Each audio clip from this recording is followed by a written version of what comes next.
Olá, amigos, estamos de volta no nosso canal Reflexão e Ação e o meu nome é Adilson. Eu sou a Sônia, sejam todos bem-vindos ao nosso canal. Muito bem-vindo. Então, hoje nós estaremos meditando no Evangelho de São Mateus, capítulo 8, versículos de 18 a 22. Iniciamos então em nome do Pai, e do Filho, e do Espírito Santo. Amém. Vinde, Espírito Santo, enchei os corações dos vossos fiéis, e acendei neles o fogo do vosso amor. Enviai o vosso Espírito, e tudo será criado, e renovareis a face da terra. Oremos. Ó Deus, que instruístes os corações dos vossos fiéis, com a luz do Espírito Santo, fazei que apreciemos retamente todas as coisas, segundo o mesmo Espírito, e gozemos sempre de sua consolação. Por Cristo, Senhor nosso. Amém. Evangelho de nosso Senhor Jesus Cristo, segundo São Mateus. Glória a vós, Senhor.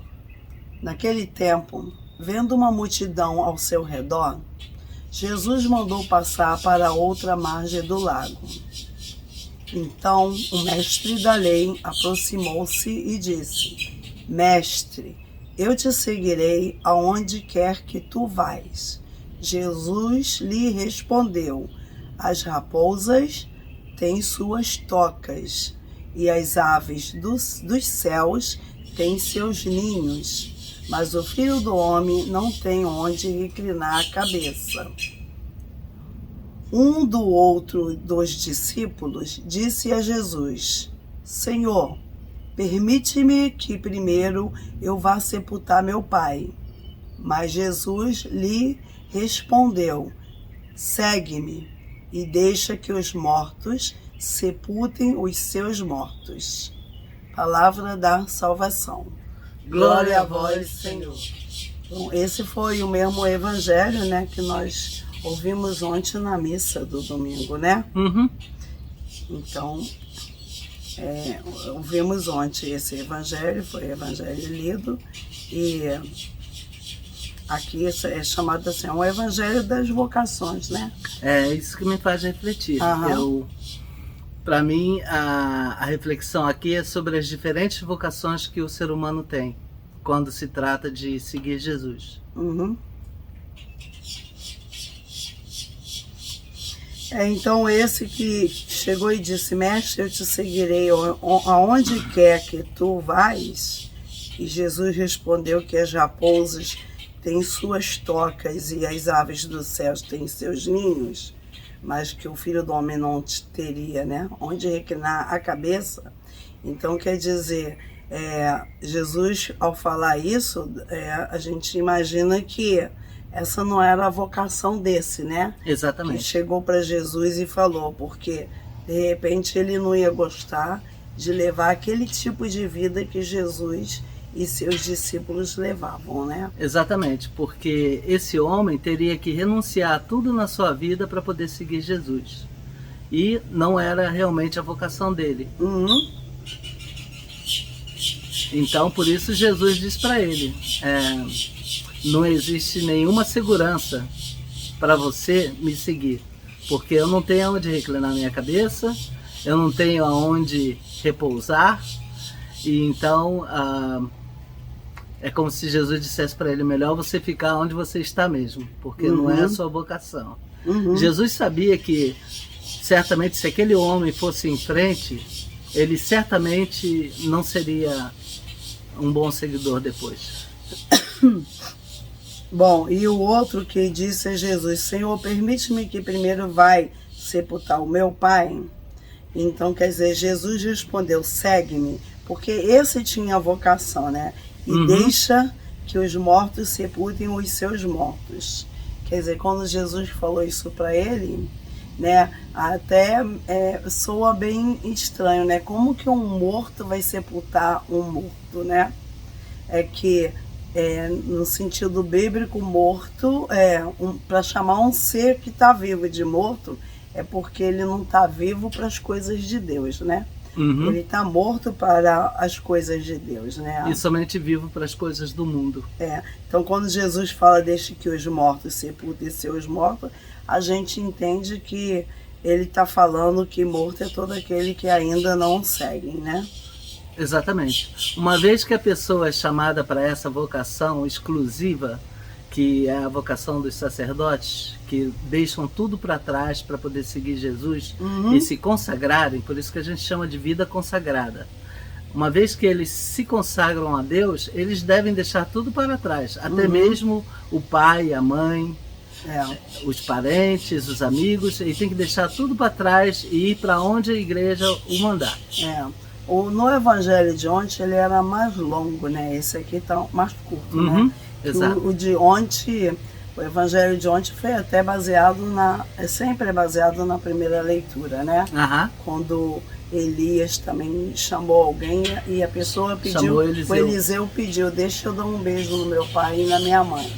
Elias não se opôs, falou, Elias permitiu. Vai que eu te espero. Mas quando um disse que queria despedir dos seus parentes, aí Jesus falou, né? Quem coloca a mão no arado e olha para trás não é digno de mim.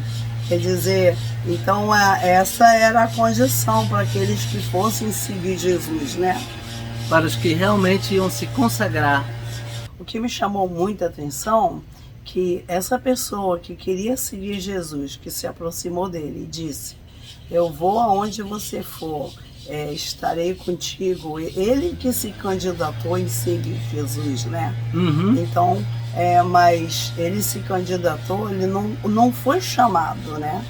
Exatamente. Enquanto o outro que queria ainda ir lá, né, enterrar, Jesus já falou, segue-me. Então, aquele Jesus conhecia e sabia que tinha vocação para seguir ele, né? Exatamente. Porque, como você estava meditando, que para seguir Jesus, a pessoa tem que renunciar, né?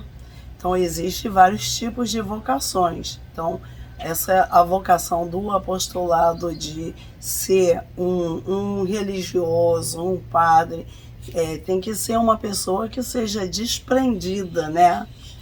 Totalmente das coisas materiais, né? Que não vai ter uma família, não vai ter um salário, não vai ter uma profissão.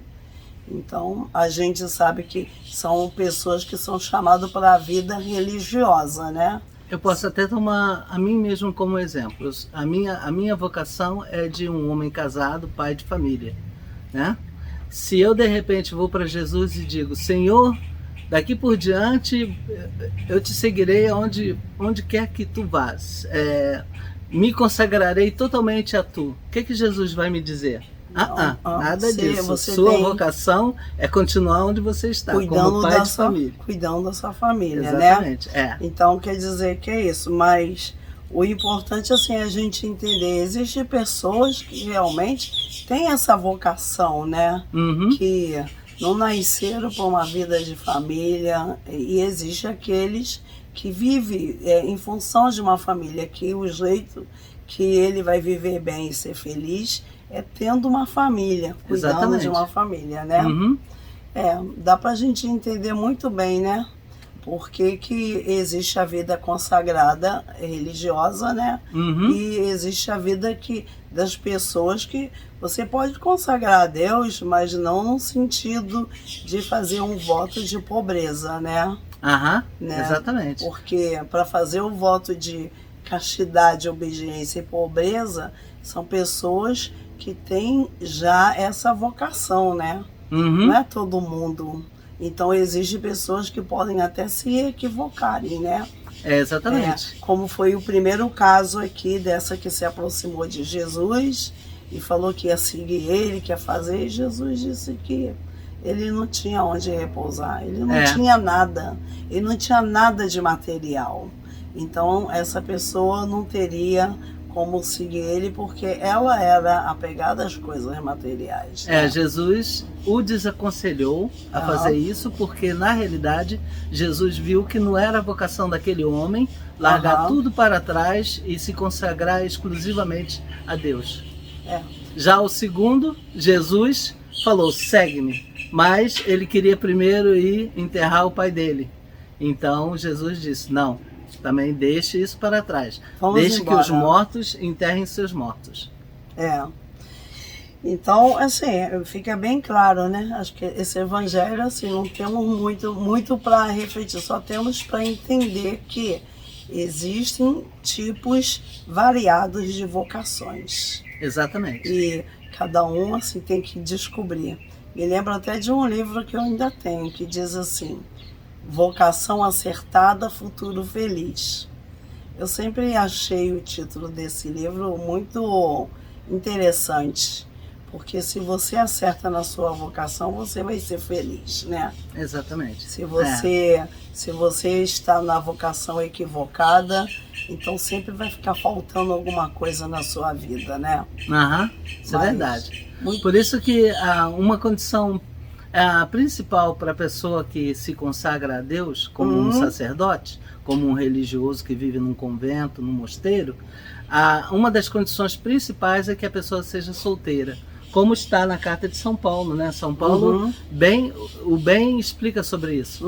O solteiro cuida das coisas de Deus, enquanto o casado cuida das coisas do mundo e de como agradar a sua esposa. Então, quer dizer, a minha função principal como homem casado, como pai de família, é cuidar das coisas do mundo, ou seja, trabalhar para ganhar dinheiro, para sustentar a família, né? E ter as coisas dentro de casa, e agradar a minha esposa, que é a minha outra metade.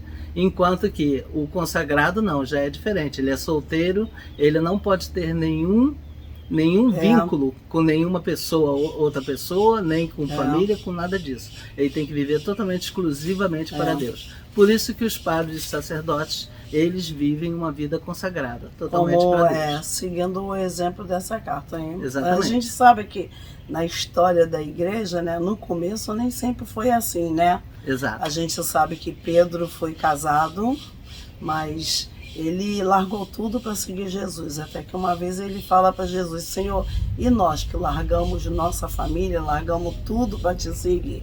Aí Jesus fala da recompensa, né, que teriam aqueles que fizeram isso.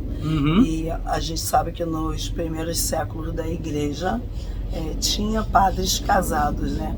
Mais tarde que foram decidindo de não se casarem, né? Exatamente. Então aí acabou que muitos deixaram de se casar e começaram a se consagrar, né? Então, religiosamente, até quando houve a divisão da igreja com a igreja ortodoxa, né? Então, muitos padres da igreja ortodoxa se casavam, né? Mas, quer dizer, se eles já eram padres, não podem se casar, não é assim? Mas se eram casados, poderiam se tornar padres. Na igreja ortodoxa, se a pessoa for solteira e se tornar padre, ela não pode se casar depois. Mas se ela já é casada e se torna padre, ela pode continuar casada. É assim na igreja ortodoxa. Eu vi, assim, a gente conhece, né, alguns casos aqui nos Estados Unidos, uns anos atrás, já muitos anos.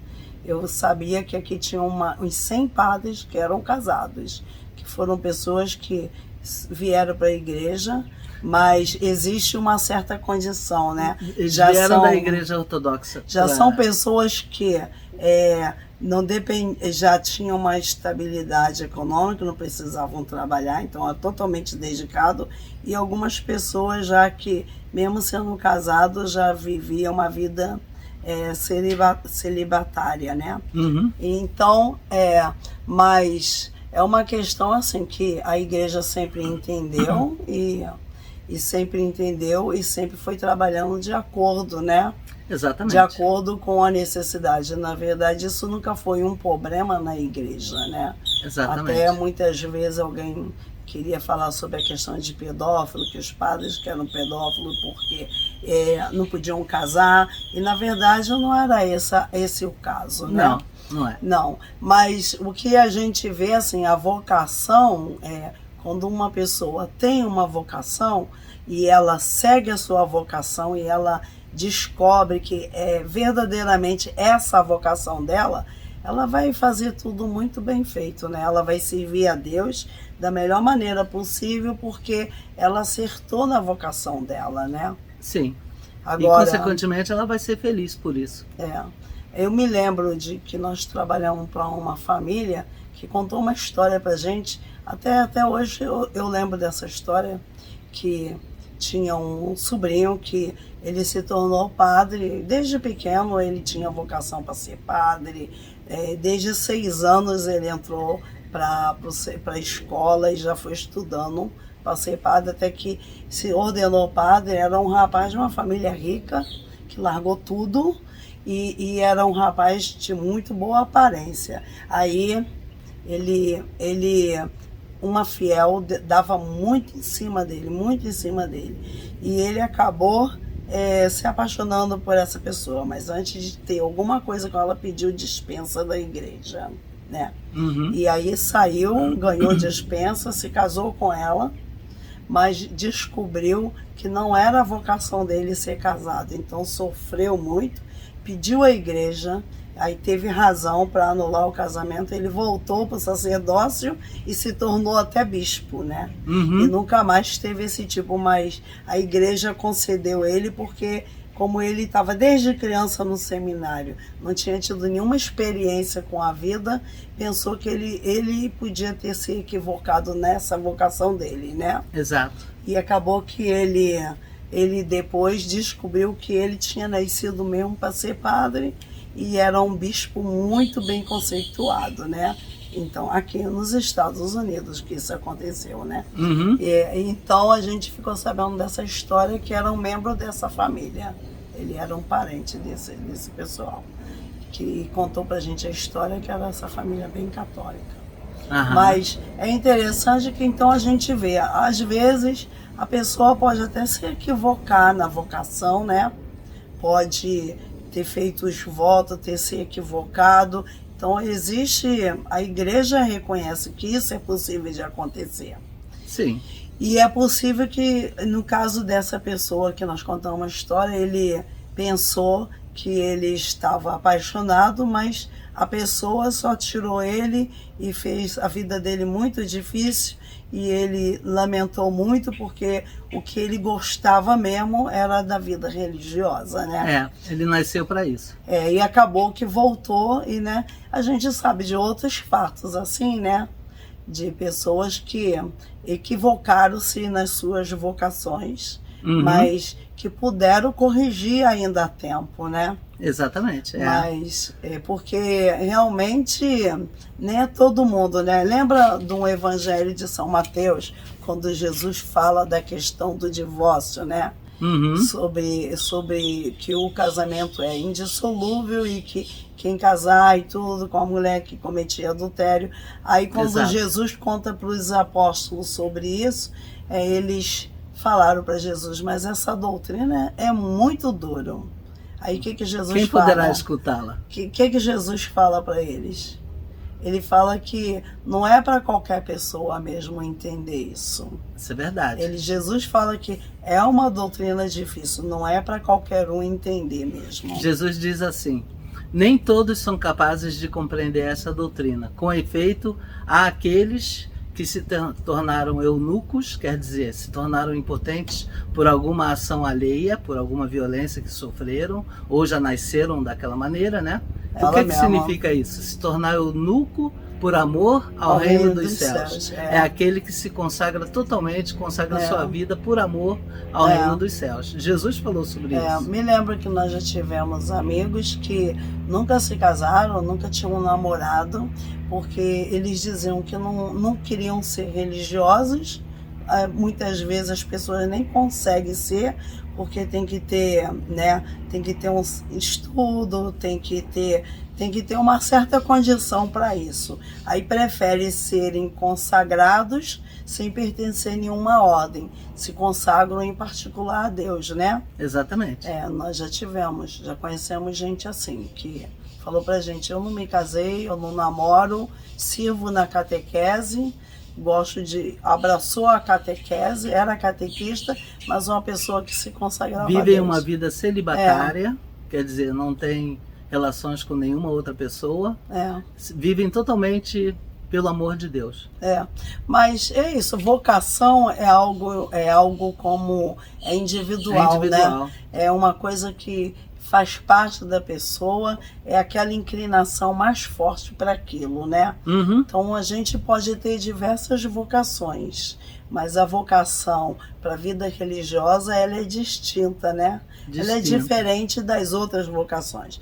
A gente sabe que existem sacerdotes que têm vocação musical, existem sacerdotes que têm vocação de escritores, filósofos, médicos, né, advogados, porque a gente entende que os sacerdotes, quando eles estão estudando no seminário, é oferecido para eles uma faculdade, porque se no final eles descobrem que não foi aquilo que eles queriam ser, pelo menos eles não perderam tempo, saem formados, né? Agora, eles têm 7 anos para descobrir se eles têm realmente vocação sacerdotal ou não. É bastante tempo para a pessoa saber, não é? Mas até o final, né? Até o último voto a pessoa ainda pode, né? Mas o que é mais interessante mesmo é a gente entender que existem vários tipos de vocações e a gente deve descobrir a nossa, porque quando você faz aquilo que você tem inclinação para fazer, você vai ser muito bom naquilo que você faz. Vai se sentir realizado. Vai se sentir realizado. Então, que nesse dia de hoje o Senhor nos ajude a descobrir a nossa vocação. Nunca é tarde para a gente descobrir, né? Qualquer que seja, e que naquilo que a gente tenha inclinação de fazer, que a gente faça muito bem feito e que a gente sempre realize tudo para a honra e glória de Deus na nossa vida. Né? Exatamente, é o que eu ia dizer. Seja qual for a nossa vocação, que a gente a descubra para que a gente seja feliz e também, ao mesmo tempo, que a gente possa fazer dessa vocação uma maneira de também podermos contribuir com o reino de Deus, contribuir de alguma forma para que o reino de Deus possa se espalhar cada vez mais. Veja, se alguém tem uma vocação para a medicina, ser médico, ele pode servir a Deus na medicina, né? A maneira como ele vai trabalhar, vai tratar as pessoas. Com certeza. Vai ter aquele carinho, aquele cuidado. Então, vai ser um ótimo médico. Fez eu lembrar do padre João Muhammad. Eu gostava muito, eu tenho uns livros dele, que ele era casado, médico, né? Mas depois ele ficou viúvo e ele então decidiu se ordenar sacerdote, porque ele descobriu na medicina, quando ele tratava das pessoas, ele descobriu que muitos pacientes dele sofriam de doença espiritual, não física. Às vezes estavam fisicamente doentes, mas o assunto era espiritual. Então ele decidiu de se tornar sacerdote, porque assim ele poderia espiritualmente ajudar essas pessoas. E foi o que ele fez, né? Porque no confessionário, muitas vezes os sacerdotes curam as pessoas, né? Então João Muhammad é um grande exemplo desse sacerdote jesuíta, que é do sul do Brasil, e descobriu a vocação depois de ficar viúvo, né? Interessante. Então a gente vai terminar por aqui. Um grande abraço para todos e que o Senhor nos ajude a descobrir a nossa vocação e qualquer que ela seja, que a gente a desempenhe para a honra e glória do Senhor, né? Verdade. Faça da nossa vocação um apostolado. Muito obrigado mais uma vez pela audiência e continue com a gente, se inscrevam se ainda não se inscreveram, divulguem estes vídeos para as pessoas que podem se beneficiar com eles e muito obrigado por nos ajudar a divulgar o reino de Deus. Que assim seja.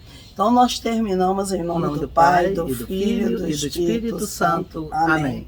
Que o Senhor nos abençoe e nos guarde. Amém. Nos ajude a descobrir a nossa vocação. Amém. Tchau.